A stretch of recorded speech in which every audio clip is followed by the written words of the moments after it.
kicks off with Samoa Joe cutting a strong promo on all of the Shield members. Then he calls Roman Reigns out without the help of his buddies, and Reigns comes out and the two start to punch on.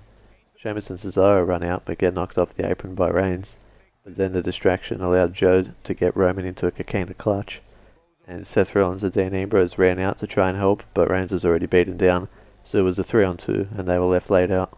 Paige, Sonya Deville and Mandy Rose versed Mickie James, Bayley and Sasha Banks. They had an okay match, and Mandy got the win on Mickie after Paige hit her with a head kick.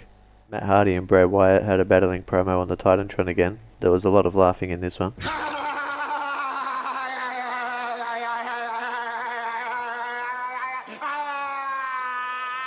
Curtis Axel versed Finn Balor, but before the match, Axel and Bo Dallas beat up Finn Balor. That didn't affect him too much though, as Finn got the win on Axel with a coup de grace.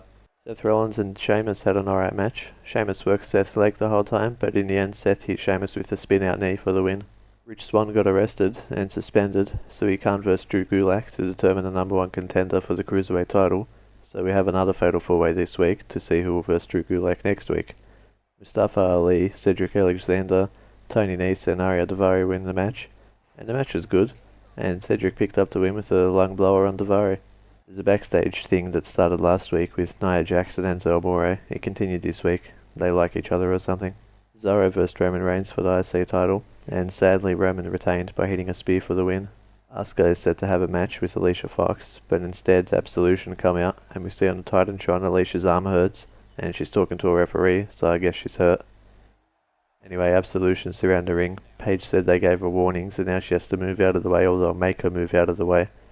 They get in the ring and start teaming on Asuka, who holds her own for a little while, then the numbers catch up to her, but the Raw Women's roster ran out and made the save for Asuka, making Absolution run off. Samoa Joe vs Dean Ambrose, but before the match started, Jason Jordan came out and sat on a chair at the top of the ramp to watch the match. During the match, Joe starts taunting Jason, which makes him go down to ringside. Ambrose and Joe spill out of the ring at one point, and Jason picks up Dean and throws him in the ring. Then from behind, Joe locks on a coquina clutch, and Ambrose suicide dives on the both of them. Dean had Joe beat, but Jason was on the apron, distracting the refs, so Dean goes outside to yell at him, and Joe suicides on the both of them, and he throws Ambrose in the ring and chokes him out with a coquina clutch for the win. Kane vs Braun Strowman in the main event, and whoever wins this match will verse Brock Lesnar for the Universal title at the Royal Rumble. The match ended in a double countout, but the two kept brawling, and Braun ended up power slamming Kane through a table to end the show. Well, see you next week for the next Rush Raw review.